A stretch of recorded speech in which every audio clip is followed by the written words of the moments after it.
السلام علیکم ورحمۃ اللہ وبرکاتہ۔ الحمد للہ رب العالمین والعاقبۃ للمتقین والصلاۃ والسلام علی رسول الکریم۔ محترم حضرات، آج جمعرات ہے، میں سفر پہ ہوں، لیکن اس کے باوجود کوشش کی گئی ہے سوال جواب کی نشست کو قائم کیا جائے۔ جو سوالات مغرب تک آئے ہیں ان سب کو جواب دینے کی کوشش کی جا رہی ہے۔ اگر اس کے باوجود بھی کسی کا سوال رہ گیا ہے تو وہ ذاتی طور پر بھی سوال کر سکتے ہیں۔ ایک سوال بہت اچھا آیا ہوا ہے، وہ یہ ہے کہ مولانا صاحب یہ شب بارات یا شعبان کے بارے میں 3 طرح کی باتیں سوشل میڈیا پر آ رہی ہیں۔ ایک بہت زیادہ فضیلت بیان کی جا رہی ہے، ایک لوگ ایک دم اس کو بدعت کہہ رہے ہیں، اور ایک لوگ محتاط انداز میں بات کر رہے ہیں۔ اس میں عوام کیا کرے اور ایسا کیوں ہے؟ ہم دونوں باتوں کا جواب دیں گے۔ یہ ایسا کیوں ہے، پہلے اس کی بات سمجھ لیجیے۔ ہمارے پاس ایک کتاب ہے جو عبد القادر جیلانی رحمۃ اللہ علیہ کی طرف منسوب ہے۔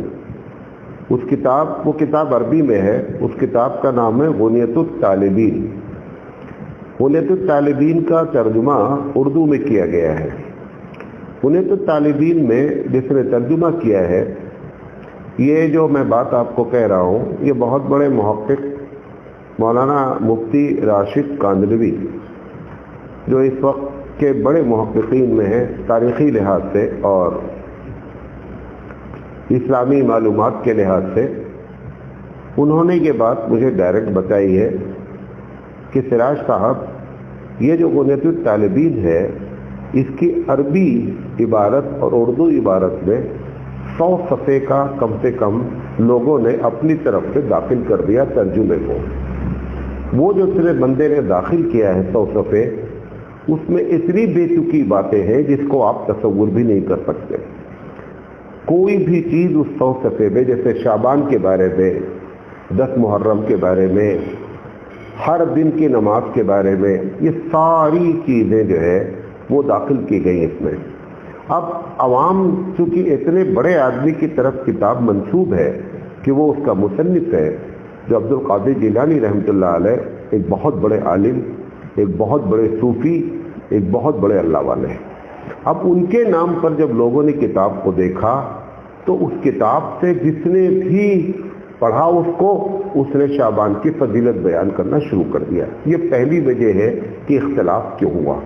اگر حدیث کو بنیاد بنایا جاتا تو اختلاف نہیں ہوتا۔ ایک بات۔ دوسری چیز، جب کسی کے بدلے یا ریونج کے طور پر کسی سے بدلہ لینا ہے، اس کے جواب میں جب کوئی بات کہی جاتی ہے تو عموماً ایسا ہوتا ہے کہ آدمی اپنا بیلنس کھو دیتا ہے۔ یعنی جب ہم کسی سے دشمنی کرتے ہیں تو اس کی اچھائیاں بھی ہم کیا بولتے ہیں، خراب ہیں، حالانکہ ایسا ہونا نہیں چاہیے۔ اب یہ طبقہ جس نے غنیۃ الطالبین، یا ایک کتاب اور ہے جو امام غزالی کی ہے، اس میں بھی ایسی کچھ باتیں ہیں، وہ کیمیائے سعادت اور احیاء العلوم ہے۔ احیاء العلوم بہت بہترین کتاب ہے، لیکن یہ آپ کو بتانا چاہتا ہوں کہ جو محققین ہیں اس وقت کے، انہوں نے اس کتاب پر، حدیث پر زبردست گرفت کی ہے، اور یہ ایک حقیقت ہے۔ امام غزالی کی شان اپنی جگہ، لیکن چونکہ امام غزالی مزاجن صوفی بھی ہے، فلسفی بھی ہے، عالم بھی ہے، مفکر بھی ہے، جب ان کے اوپر صوفیزم کا غلبہ ہوتا ہے، تصوف کا غلبہ ہوتا ہے، تو یہ بات بھول جاتے ہیں کہ حدیث صحیح ہے یا ضعیف ہے۔ جو بھی ملتی ہے ترغیب میں، فضائل میں بیان کرنا شروع کر دیتے ہیں۔ تو کچھ چیزیں وہاں سے آئیں، اور جو بچی کھچی تھی، جو زیادہ آئی، وہ غنیۃ الطالبین سے آئی۔ جن لوگوں نے ان کتابوں کو پڑھ کر کے تقریریں کی، تحریریں لکھی، ان کی کتابوں میں بہت زیادہ بے تکی فضیلتیں بیان کی گئیں، جو 99% جھوٹ ہے۔ 99% ضعیف نہیں ہے، جھوٹ ہے ہی نہیں، حدیث ہی نہیں ہے۔ اب اس کے جواب میں ایک دوسرا طبقہ آیا، اس نے دیکھا کہ اتنی ضعیف اور موضوع روایتوں کو بیان کر دیا گیا کتابوں میں۔ اب انہوں نے اس کے جواب میں جب جواب دیا تو ان حدیثوں کو بھی انہوں نے چھوڑ دیا جو صحیح ثابت تھی. تو اس لیے دوسرا طبقہ ہو گیا کہ جس نے ٹوٹل اس نے یہ کہنا شروع کر دیا کہ 15 شعبان کوئی چیز ہی نہیں ہے، اور 15 شعبان میں جو باتیں کہی جا رہی سب بدعت ہے، سب خرافات ہے. بیلنس انہوں نے بھی برقرار نہیں رکھا. ہمارے یہاں مولانا تھانوی رحمۃ اللہ علیہ، مفتی تقی عثمانی صاحب جو ابھی اس وقت کے ایک بڑے فقیہوں میں ہیں، ان لوگوں نے اعتدال کی ایک بات کہی ہے، وہی سچ ہے، اور اس کے علاوہ آپ جو کچھ بھی کرتے ہیں. اچھا میں سب کا نام نہیں لے سکتا کہ 15 شعبان میں یہ ہوتا ہے یہ ہوتا ہے، کیوں؟ ہر علاقے میں الگ الگ ہوتا ہے. ابھی میں جس علاقے میں بیٹھا ہوا ہوں یہاں پتہ چلا کہ لوگ کھانا پکا کر کے قبرستان لے جاتے ہیں اور وہاں فاتحہ جلاتے ہیں، اور پھر وہ کھانا کیا ہوتا ہے؟ تقسیم ہوتا ہے. اب مجھے نہیں معلوم تھا، کیونکہ بدعت لوکل ہوتی ہے، نہیں سمجھے بات؟ بدعت علاقہ وائز ہوتی ہے. ایک علاقے والے ایک کام کریں گے، دوسرے علاقے والوں کو خبر ہی نہیں ہوگی. سنت انٹرنیشنل ہوتی ہے. حبیب مصطفیٰ نے فجر کی 2 رکعت سنت پڑھی ہے. امریکہ آپ پہنچیں گے تو وہاں پر آپ اگر سنت پڑھنے لگے فجر سے پہلے تو کوئی یہ آپ سے نہیں پوچھے گا یہ کون سی نماز پڑھ رہے ہیں. کیوں؟ کیونکہ حبیب مصطفیٰ عالمی، ان کی تعلیمات عالمی، ان کے طریقے عالمی، لہذا نہ امریکہ میں اختلاف ہوا فجر کی سنت پہ نہ بھارت میں. بدعت بندہ بناتا ہے، جس کا جتنا آئی کیو ہوتا ہے، جتنا ہوشیار ہوتا ہے، جتنا پاگل ہوتا ہے تو پاگل پنتھی کی باتیں کر دیتا ہے، ہوشیار ہوتا ہے تو ہوشیاری میں پاگل پنتھی کی باتیں کرتا ہے. کرتے سب غلط ہے، کیونکہ اللہ کے رسول کے مقابلے میں جو چیزیں ہیں ہوشیاری سے بھی کی جائے وہ بھی غلط ہے. تو نتیجہ یہ نکلتا ہے کہ ہر علاقے میں 15 شعبان کے الگ الگ ہے. تو میں کس کا نام لوں؟ میں ایک جملے میں آپ کو بتانا چاہتا ہوں کہ آپ جو کچھ کرتے ہیں اس میں سے سب کچھ غلط ہے سوائے 3 باتوں کے. 3 بات ہی صحیح حدیث سے ثابت ہے یا ضعیف ہے، لیکن کئی ضعیف حدیثیں مل کر کے اس کو تقویت پہنچا دیتی ہے. پہلی چیز یہ ہے کہ روزہ، یہ مولانا تھانوی نے لکھا ہے. تقی عثمانی مدد اللہ کی اپنی تحقیق ہے کہ روزے کے بارے میں بھی جو حدیث ہے وہ ایک دم صحیح نہیں ہے، انہوں نے اس کا بھی انکار کر دیا ہے. دوسری چیز ہے رات میں تنہا انفرادی طور پر بغیر اجتماعیت کے عبادت کرنا. یہ جو آپ مسجد میں کر رہے ہیں یہ تو قطعی غلط ہے. اس کا ویسے بھی آپ کو بتا دیں کہ نفلی عبادتیں اسلامی پالیسی میں کبھی بھی جو ہے وہ مسجد میں نہیں ہوتی ہیں. حبیب مصطفیٰ صلی اللہ علیہ وسلم تو نماز کے بعد کی سنت بھی مسجد میں نہیں پڑھتے تھے، گھر میں آ کے پڑھتے تھے. اور آپ نے یہ بات بھی فرمائی کہ لوگوں اپنے گھروں کو قبرستان نہ بناؤ. لہذا جو کچھ بھی آپ کرتے، جیسے آپ لیلۃ القدر میں مسجد میں اجتماعی عبادت ہوتی ہے وہ بھی غلط ہے. شب معراج کوئی چیز ہی نہیں ہے، اس پہ جو کچھ آپ کرتے ہیں وہ تو غلط ہے. یہی ہے شعبان میں 15 شعبان کی رات میں مسجد میں جو کچھ ہوتا ہے، مسجد کو سجانا، وہ بھی ایک دم غلط ہے. اگر کرنا ہے صحیح تو صرف عبادت ہے، آپ عبادت اپنے انفرادی طور پر کر لیں. بعض لوگ کہتے ہیں مولانا آج کی رات میں تبدیل لکھی جاتی ہے، فلاں ہوتا ہے. اچھا ہم تبدیل لکھی جاتی ہے، کیا کر لیں گے آپ؟ خدا اگر آپ کی تقدیر آپ کو لکھنا ہو تو ٹھیک ہے، چلو بھائی وضو کر کے نیک بندے بن کر کے اچھی تقدیر لکھ لیں گے. جس کو تقدیر لکھنا ہے وہ تمہاری نماز سے متاثر ہو کر تو ایسا ہے نہیں کہ اچھا بھائی چلو. حدیث میں ایسا ہے کہ بندے کے پیدا ہونے سے پہلے تقدیر لکھی ہوئی ہے. یہ جو تقدیر لکھنے کی روایت آئی ہے اگر تو ضعیف ہے. اس کا مطلب کیا ہے کہ جو آپ کا اوریجنل ریکارڈ ہے لوح محفوظ سے، وہاں سے ہر سال کی کاپی اس دنیا میں بھیج دی جاتی ہے. بقیہ کچھ بھی نیا نہیں لکھا جاتا ہے، اور نیا لکھا بھی جائے گا تو بھی آپ کچھ کر نہیں سکتے، آپ کے بس میں کچھ بھی نہیں ہے. لہذا یہ جتنی باتیں ہیں تو 2 باتیں میں نے بتائی. اگر روزہ رکھنا کوئی چاہتا ہے 15 کو روزہ رکھ سکتا ہے، بعض روایتوں سے معلوم ہوتا ہے. دوسرا ہے رات میں 14 کی رات دن گزرنے کے بعد کی جو رات ہے اس میں انفرادی طور پر کوئی آدمی عبادت کرنا چاہتا ہے وہ عبادت کر سکتا ہے. یہ دو چیزیں ہیں. اب رہی تیسری چیز قبرستان جاننا، جس کو لوگ واجب کا درجہ، فرض کا درجہ دیے بیٹھے ہیں. میں آپ کو ایک بڑے مزے کی بات بتاتا ہوں کہ نبی کے بارے میں قرآن کریم نے کہا کہ وما ہوا علی الغیب بضنین، کہ نبی نے کسی چیز کو چھپایا نہیں ہے. جو کچھ بھی شریعت کے طور پر آپ کو معلوم ہوا آپ نے امت کو بتا دیا، قیامت تک کے لیے ہدایت جاری کر دی.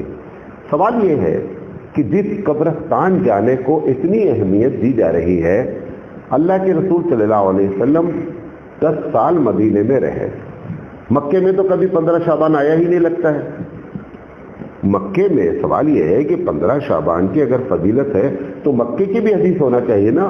حضرت خدیجہ رضی اللہ تعالیٰ عنہ کو بھی بیان کرنا چاہیے. تو مکے میں 15 شعبان گزر گیا، 13 شعبان گزر گیا، حضور صلی اللہ علیہ وسلم کبھی قبرستان جنت المعلیٰ نہیں گئے. نمبر 1. نمبر 2، اب بچے 10 سال نبوت کے، 23 سال ٹوٹل زندگی، 10 سال مدینے میں. مدینے میں اللہ کے رسول صلی اللہ علیہ وسلم ایک مرتبہ قبرستان گئے. سوال یہ ہے کہ قبرستان اکیلے کیوں گئے؟ اگر یہ دین ہے، اگر یہ ثواب کا کام ہے تو امت کو بے خبر کیوں رکھا گیا؟ صحابہ کو اس میں شامل کیوں نہیں کیا گیا اس ثواب میں؟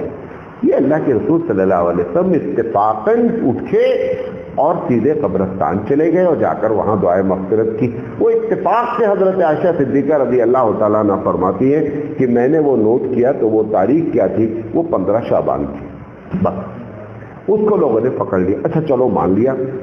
مفتی شفیع اللہ رحمان نے اس کا جواب دیا ہے کہ اگر کرنا ہی ہے تو زندگی میں ایک مرتبہ کر لو، ایک مرتبہ آپ کا پتہ چلے. سوال یہ کہ اس کے بعد نبی کریم صلی اللہ علیہ وسلم کی زندگی میں مدینے میں شعبان آیا، 15 شعبان بھی آیا ہوگا. ایسا تو نہیں کود کے چلا گیا، 14 کے بعد 18 آ گیا، 15 شعبان آیا. تو اللہ کے رسول صلی اللہ علیہ وسلم دوسرے سال کیوں نہیں گئے؟ اگر یہ دین کا ایک جز تھا، ایک تہوار تھا، تو اللہ کے رسول صلی اللہ علیہ وسلم کیوں نہیں گئے؟ یہ ایک سوال ہے. دوسرا سوال یہ ہے کہ اللہ کے رسول صلی اللہ علیہ وسلم کے صحابہ نے کوئی ایک حدیث بھی ضعیف بھی موجود نہیں ہے، صحیح تو چھوڑ دیں، ضعیف بھی موجود نہیں ہے جس میں اللہ کے رسول صلی اللہ علیہ وسلم کے صحابہ کبھی بھی قبرستان گئے ہوں. لہذا یہ آئی بات وجدت الطالبین سے. اتنی جتنی باتیں، کیونکہ ہر آدمی نے اپنے طور پر بدعت چالو کیا، تو بدعت ہمیشہ علاقائی ہوتی ہے، ہر علاقے میں ہوتی ہے.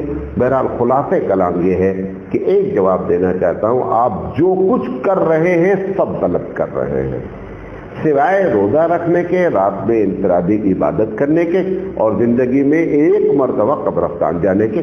بقیہ جو کچھ بھی کیا جا رہا ہے اس کی کوئی حقیقت نہیں ہے. یہ پہلا سوال آیا تھا، اس کا جواب میں نے. دوسری بات پوچھا گیا ہے کہ مولانا صاحب بعض علاقے میں پیر کے نام پر بکرا ذبح کرتے ہیں اور دعوت کرتے ہیں. دیکھیں قرآن مجید نے جہاں پہ ذبح کا ذکر کیا ہے وہاں پہ کہا ہے وما اہل بہ، جہاں پر حلال، یہاں پر جو ہے حلال سے مراد حلال کرنا نہیں ہے، یہ عربی میں ذبح کا لفظ استعمال ہوتا ہے.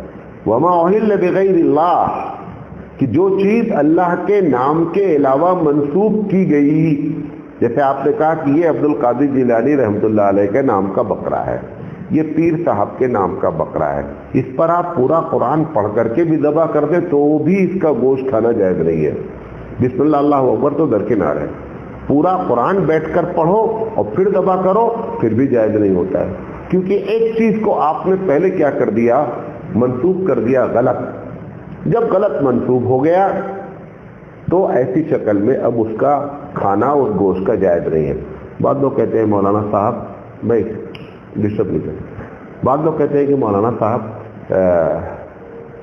ولیمہ کا بکرا اب اس کو بھی بکرا منسوب کرتے ہیں، عقیقے کا بکرا اس کو بھی آپ عقیقے کا بکرا بولتے ہیں. تو منسوب تو یہاں بھی ہو رہا ہے، اس کو ناجائز آپ نے کیوں نہیں کہا؟ دونوں میں فرق بتا دیتے ہیں. میں اچھی طرح جانتا ہوں کہ ایک صاحب بکرا لے کر آئے عبد القادر جیلانی کے نام پر. ایک دوسرے صاحب کے ہاں اچانک شادی آ گئی، طے ہو گئی تو انہوں نے ان سے کہا کہ آپ یہ بکرا مجھے بیچ دیجئے، ابھی تو 11ویں آنے میں 20-25 دن ہے، اس کے بعد آپ دوسرا بکرا لے لیجئے گا، اور جتنے میں آپ لے کر آئے ہیں اس سے 2000 روپے زیادہ لے لیں۔ اس بندے نے کہا کہ آپ 1 کروڑ روپیہ دیں تو بھی میں یہ بکرا بیچوں گا نہیں۔ اگر عقیقے کے نام پر بکرا آیا مثال کے طور پر، اور ایک آدمی نے کہا کہ مجھے ضرورت ہے، میرے ہاں آج مہمان آ گئے، بکرا دے دیجیے، وہ کہہ گے لے جاؤ بھائی، ہم کو 5000 روپے دینا، ہم دوسرا بکرا لے آئیں گے۔ یہ بکرے کی نسبت میں اس بکرے کی نسبت میں فرق دیکھا آپ نے؟ جو عبد القادر جیلانی رحمۃ اللہ علیہ کے نام پر یا پیر کے نام پر آیا ہے، اس کو اگر نقصان کر دے تو ڈنڈا نہیں مارتے، اگر اس کی قیمت زیادہ لگا دی جائے تو اس کو بیچ نہیں سکتے۔ یہ دونوں میں زمین آسمان کا فرق ہے۔ وہ لفظی نسبت ہے، یہ عقیدے کی نسبت ہے۔ بات میری سمجھے؟ عقیدے کی نسبت خطرناک نسبت ہے۔ تو پیر صاحب کے نام پر بکرا لانا اور ذبح کرنا اور لوگوں کا دعوت کھانا ٹوٹل حرام ہے۔ پوچھا گیا ہے کہ ہمارے یہاں محرم میں 10 دن تک لوگ دعوت کرتے ہیں اور ایک صاحب ہے جو 60 بکرے کاٹتے ہیں، تو کیا ایسے گھر میں ایسے یہاں دعوت کرنا یا ان کا یہ عمل کیسا ہے؟ دیکھیں ایک بات بتا دیں، کسی بھی نیکی کے لیے 5 چیزیں آپ نہیں کر سکتے۔ کتنی چیزیں؟ 5 چیزیں آپ اپنے طور پہ نیکی کے کام میں نہیں کر سکتے ہیں۔ نمبر 1، نیکی کریں گے فلاں دن کریں گے۔ اگر آپ نے دن کی قید لگائی تو آپ کو حدیث ملنی چاہیے۔ نیکی کریں گے، دوسرا بتا رہا ہوں، نیکی کریں گے فلاں جگہ پہ کریں گے، غریب کو کھانا کھلائیں گے، لیکن فلاں کی قبر پہ جا کر کے قربانی کر کے لوگوں کو لنگر کھلائیں گے، یہ نہیں کر سکتے آپ۔ تو پہلی چیز کیا ہے؟ اگر آپ نے دن متعین کیا نہیں کر سکتے ہیں، بنی وقت۔ دوسرا، اگر آپ نے جگہ متعین کی کہ فلاں جگہ یہ کام جا کر کے کریں گے، یہ نہیں کر سکتے جب تک دلیل موجود نہ ہو۔ جیسے حج ہے، حج کے لیے جگہ متعین، آپ فلاں جگہ ہی حج کر سکتے ہیں، جگہ متعین ہے کیونکہ حدیث موجود ہے، لیکن آپ کوئی بھی عبادت کے لیے وقت کو اور جگہ کو نہیں متعین کر سکتے۔ نمبر 3، نمبر متعین نہیں کر سکتے کہ ہم ہر جمعرات کو 6 رکعت نماز فلاں ٹائم پر پڑھیں گے۔ یہ 6 کا جو لفظ آپ نے کیا، جمعرات کا دن متعین کیا اور فلاں ٹائم، تینوں اکٹھا ہو گئی، ایک دم نہیں کیا جا سکتا ہے۔ اب آپ کے دماغ میں یہ بات آ رہی ہوگی کہ مولانا صاحب بہت سے بزرگ ہیں بولتے ہیں یہ تسبیح اتنی مرتبہ پڑھو، یہ تسبیح، تو نمبر تو کیا ہو گیا؟ متعین ہو گیا۔ اس کو سمجھ لیجیے، علاج کے طور پر نمبر کا متعین کرنا جائز ہے، ثواب کے طور پہ جائز نہیں ہے۔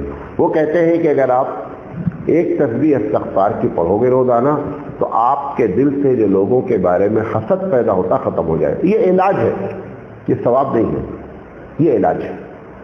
تو تیسری چیز کیا ہے کہ عدد، نمبر متعین نہیں کیا جا سکتا۔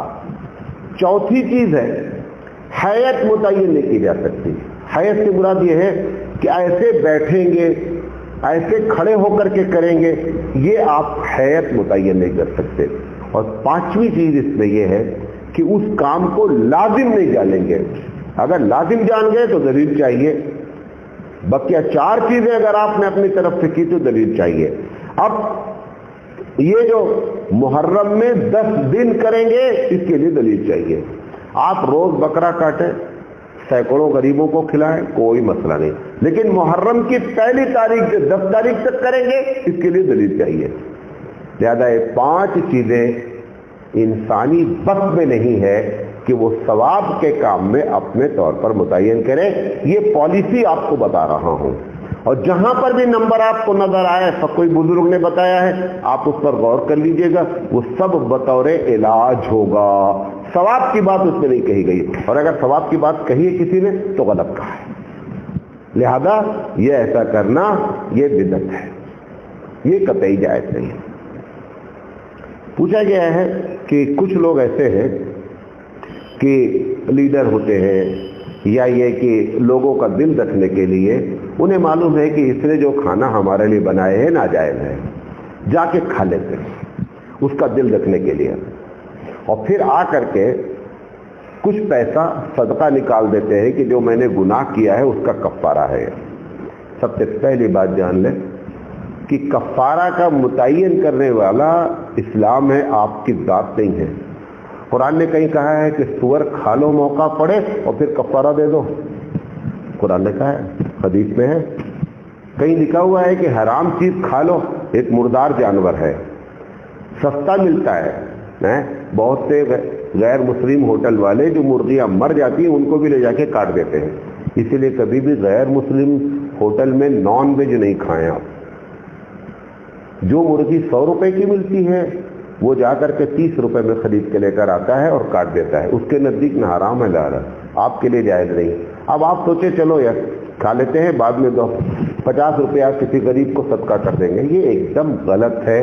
اپنے طور پر اسلام کی تعریف اور پریبھاشا خود نہ کریں اور خود جو ہے وہ عالم اور مفتی نہ بن جائیں، لہذا نہایت خطرناک بات ہے. پوچھا گیا ہے شب بارات کی رات کی عبادت کو جمعہ اور عیدین پر افضل جاننا کیسا ہے؟ شب بارات تو کوئی عبادت ہی نہیں ہے. جمعہ تو فرض ہے، عید واجب ہے. امام شافعی علیہ رحمہ کے نزدیک عید سنت ہے، جمعہ فرض ہے. ایک فرض کا ثواب دو روایتیں نقل ایک روایت نقل کرتا ہوں. حضرت علی رضی اللہ تعالیٰ عنہ سے روایت ہے، فرماتے ہیں کہ ایک آدمی ایک فرض روزہ جان بوجھ کر چھوڑ دے، پوری زندگی نفل روزہ رکھے 11 مہینے، پھر 11 مہینے اور ایسے پوری زندگی رکھے تو ایک فرض کے روزے کے ثواب کے برابر پورے زندگی کا نفل روزہ نہیں ہوتا ہے. جمعہ کیا ہے؟ جمعہ فرض ہے. شب بارات کی عبادت تمہاری خود کی بنائی ہے، عبادت کرنے پر گناہ ملے گا. جائے کہ جمعہ سے افضل جانے وہ دوسرا بڑا گناہ ملے گا. پوچھا گیا مردوں کا ہاتھ یا پیر میں گھنگرو باندھنا کیسا ہے؟ گھنگرو جو ہے نا یہ ایک بدماش لوگوں کی علامت ہے. اسلام میں کوئی بھی ایسی چیز عورت کے لیے منع کیا گیا ہے کہ ایسا زیور جو بجتا ہے وہ حرام ہے، جائے مرد. تو اس میں دو عیب ہے، ایک تو بجنا اور دوسرا عورت کی مشابہت اختیار کرنا، دونوں چیزیں حرام ہیں. اور اگر کوئی ایسا آدمی کر کے اپنے آپ کو کوئی بزرگ پیر بولتا ہے، نمبر 1 کا شیطان ہے. اللہ نے چاہا تو شیطانی موت بھی مرے گا اور شیطان ہی کے ساتھ اٹھے گا. لہذا ایسے لوگوں کو کبھی بھی آپ بزرگ نہ جانیں. مولانا ارشاد علیہ رحمہ ہمارے تایا کہا کرتے تھے بزرگ کی سب سے بڑی علامت ہوتی ہے کہ وہ سنت ایک بھی جان بوجھ کر چھوڑتا نہیں ہے، یہی بزرگ کی علامت ہے. قاسم نانوتی رحمۃ اللہ علیہ کا ایک واقعہ نقل ہے کہ ان کے پاس ایک صاحب آئے اور رہے، کافی دن تک جانے لگے. تو مولانا نے کہا کہ آپ آئے اور جا رہے ہیں؟ انہوں نے کہا تو میں نے سوچا، میں نے سنا تھا کہ آپ بہت بڑے اللہ والے ہیں، لیکن کوئی کرامت ہم کو نظر آئی نہیں اتنے دن میں. حضرت نے فرمایا کہ ان دنوں میں جتنے دن میں آپ رہے ہمارے ساتھ کوئی ہمارا کام سنت کے خلاف آپ نے دیکھا؟ انہوں نے کہا نہیں. کہا یہی اصل بزرگی ہے، جو آپ ننگے بابا تلاش کر رہے ہیں نا، ڈنڈے بابا تلاش کر رہے ہیں، یہ جہالت ہے اور شیطان کو بزرگ ماننا ہے. بزرگ ہمیشہ سنت کا کیا ہوتا ہے؟ پابند ہوتا ہے. جان بوجھ کر وہ کبھی زندگی میں سنت نہیں چھوڑ سکتا جو حقیقت میں اصل اللہ والا ہوتا ہے. لہذا بزرگی کی پہچان اس کو رکھے. اپنی پہچان جو ہے یہ ہندوانہ پہچان ہے، اس کو ختم کرے.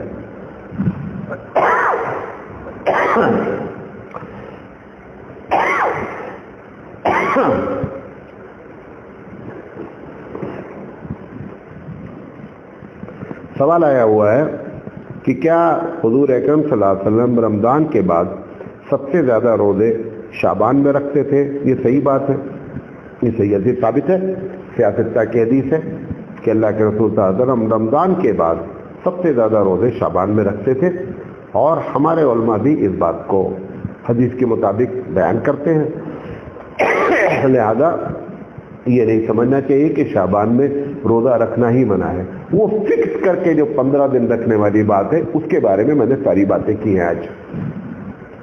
پوچھا گیا ہے کہ ایام 20 کے روزے کی فضیلت کیا ہے؟ حقیقت یہ ہے کہ مجھے اس کی فضیلت معلوم نہیں ہے، لیکن یہ سنت ہے، صحیح حدیث و ثابت ہے کہ 13، 14، 15 چاند کی روزہ رکھتے تھے اللہ کے رسول صلی اللہ علیہ وسلم، اور بہت پابندی سے رکھتے تھے، لہذا جو ہے وہ ان دنوں میں روزہ رکھنا ہر مہینہ سنت سے ثابت ہے۔ پوچھا گیا ہے کیا علماء کرام سے ہاتھ ملانا رسول اکرم صلی اللہ علیہ وسلم سے ہاتھ ملانا ہے، یا اسی طرح ان کو دیکھنا رسول کو دیکھنا ہے، یا ان کے ساتھ بیٹھنا رسول کی صحبت اختیار کرنا ہے؟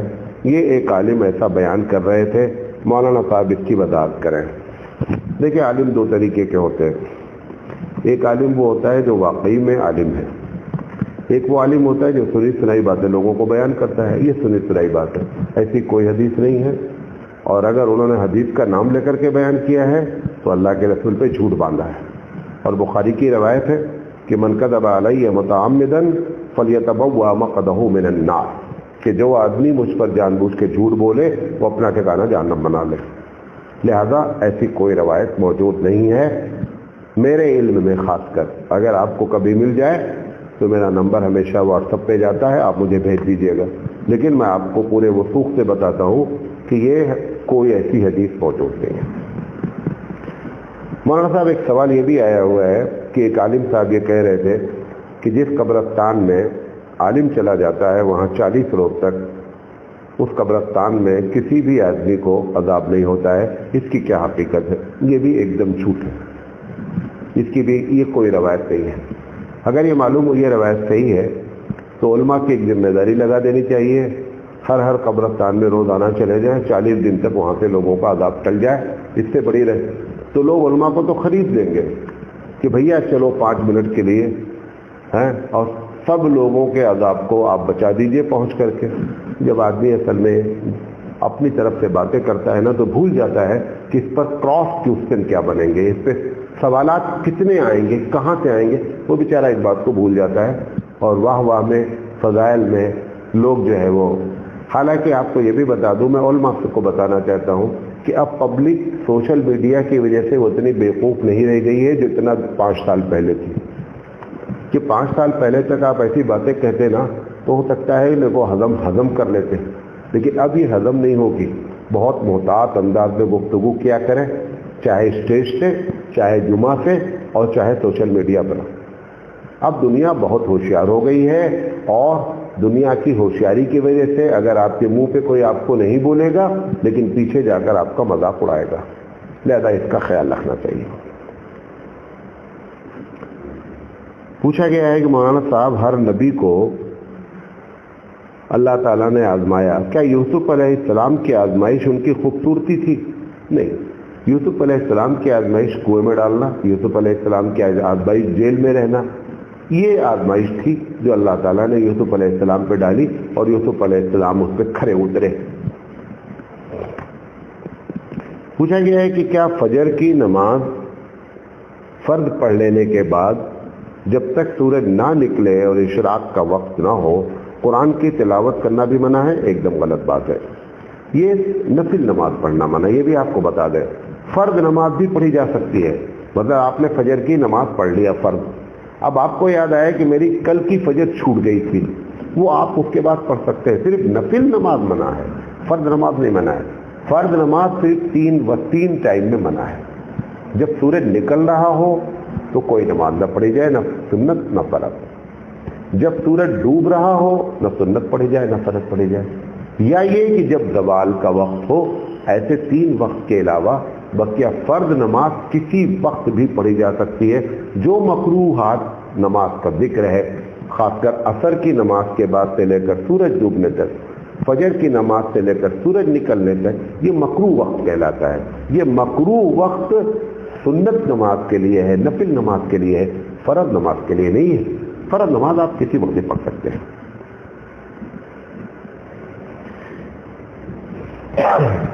پوچھا گیا ہے کہ کیا بغیر ولی کے یا ڈپلیکیٹ ولی بنا لینے سے نکاح ہو جاتا ہے کہ نہیں؟ دیکھیں اس مسئلے کو سمجھ لیں۔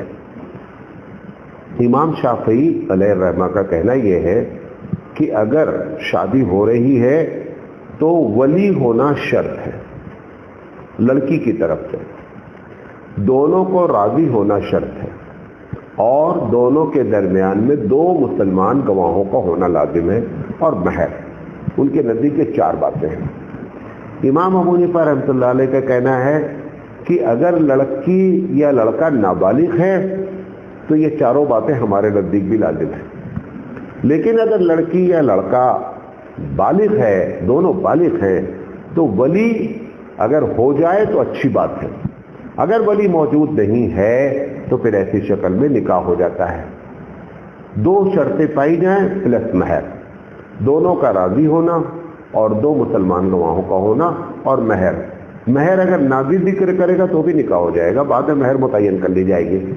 تو اس طریقے سے اس مسئلے میں آپ نے جو سوال پوچھا ہے وہ بالغ لڑکوں کا اور لڑکیوں کا پوچھا ہے.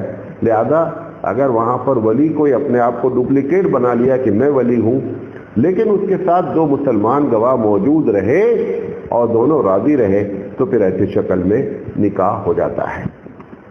ایک صاحب نے سوال کیا ہے کہ مولانا ہمارے یہاں ابھی حال میں 3 واقعات ایسے پیش آئے کہ لڑکی کی منگنی کر دی گئی ہے. منگنی کرنے کے بعد شادی کی ایک متعارف 1-2 سال بعد کریں گے ایسا متعین کر دیا گیا.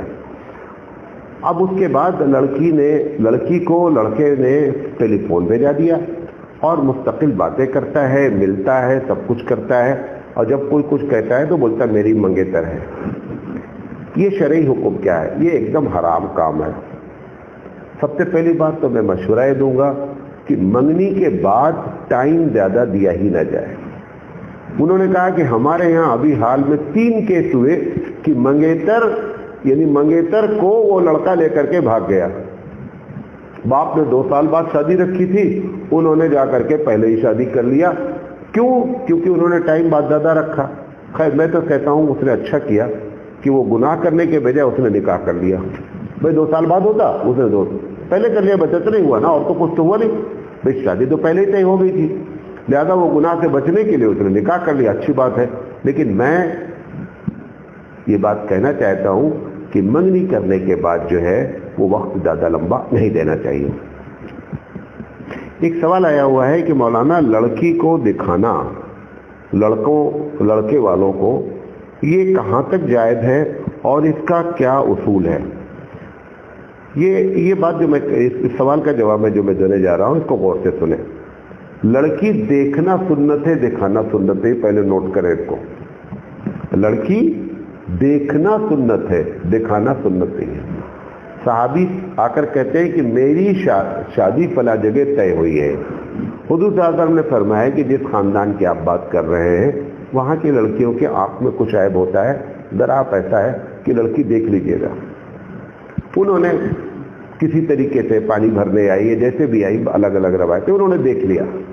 دیکھنا سنت ہے. یہ جو آپ نے چکر چلایا ہے کہ لڑکی کو آلو گاجر کی طریقے سے بیٹھالا جاتا ہے، سامان سمجھا جاتا ہے، لوگ آتے ہیں، ماموں آتے ہیں، خالو آتے ہیں، سب نام محرم، اور جس کو دیکھنے کی اجازت ہے وہ نہیں آتا ہے.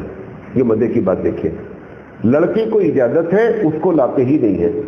سب نامحرم کو لا کر کے دکھلایا جاتا ہے.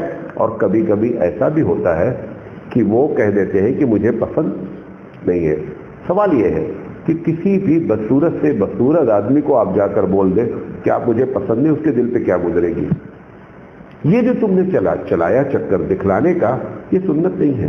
میں ایسی کم سے کم 5 لڑکیوں کو جانتا ہوں کہ جنہوں نے شادی سے انکار کر دیا، ایسے ہی 4 یا 5 مرتبہ دکھلایا گھر والوں نے اور وہ پسند نہیں آئی. اب اس نے طے کر لیا کہ مجھے شادی کرنا ہی نہیں ہے، اور اگر میں کروں گی تو اس سے کروں گی جو دیکھنے کی شرط نہ رکھے. یہ نتیجہ نکلا. عورت ایک محترم چیز ہے. حضور اکرم صلی اللہ علیہ وسلم نے فرمایا کہ دنیا کی تمام چیزوں میں سب سے اچھی چیز جو ہے وہ نیک عورت ہے. آپ نے اس کو آلو گاجر سمجھ لیا، سودے بازی ہو رہی ہے. چلا کر دیکھتے ہیں، میں نے دیکھا سوئی میں دھاگا ڈلا کر کے دیکھتے ہیں، دوپٹہ اٹھا کر کے اس کا بال دیکھتے ہیں. سب کیا ہو رہا ہے؟ عورت نہ ہو گئی خدا نہ خواستہ بازار کا ایک سودا ہو گئی ہے تمہاری بیٹی. اور کرتا کون ہے؟ یہ مزے کی بات دیکھیے، سب سے زیادہ ظلم عورت پر عورت کرتی ہے. وہ عورت کرتی ہے.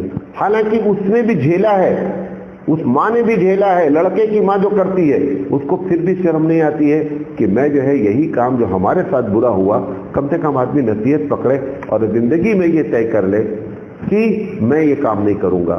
میں آپ کو اپنا ایک چھوٹا سا واقعہ بتاتا ہوں۔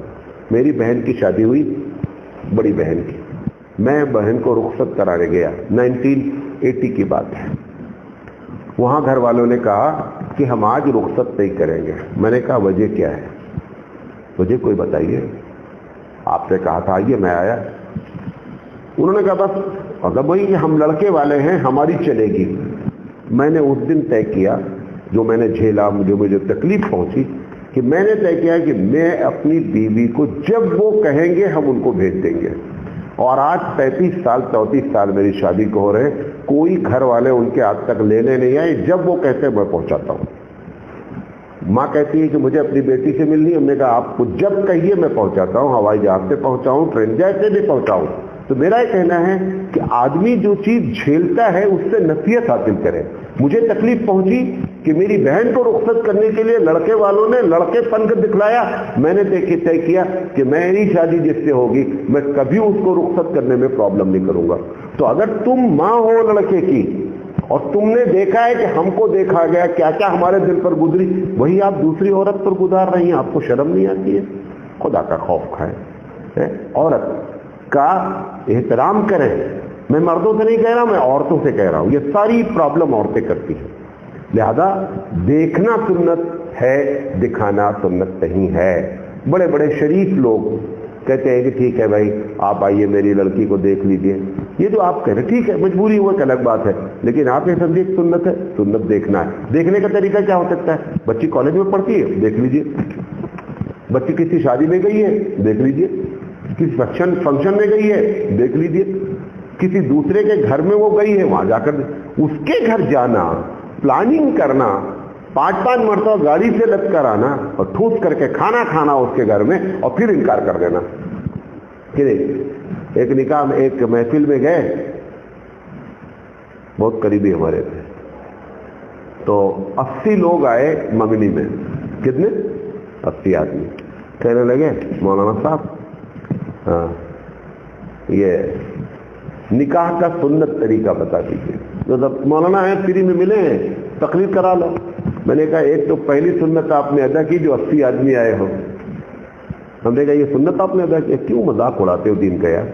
بولو کہ مجھے اپنی مرضی سے شادی کرنی ہے، اپنی مرضی سے منگنی کرنی ہے، دین کا نام لے کر کے کہ مولانا کے اوپر روپ ڈالنا چاہتے ہو، بڑے دیندار ہو، تمہاری دینداری تو ہی نظر آ گئی کہ تم 80 آدمی منگنی میں آئے ہو، اور آپ تم مجھ سے کہہ رہے ہو کہ نکاح کا سنت طریقہ بتا دو۔ ہم نے کہا جیسے یہ تم نے سنت کیا، ایسے ہی سنت اپنی کرتے رہو، رسول کی سنت ہی تمہاری سنت ہے۔ یہ اس طریقے سے لوگ کرتے ہیں۔ بہرحال اللہ ہماری حفاظت فرمائے۔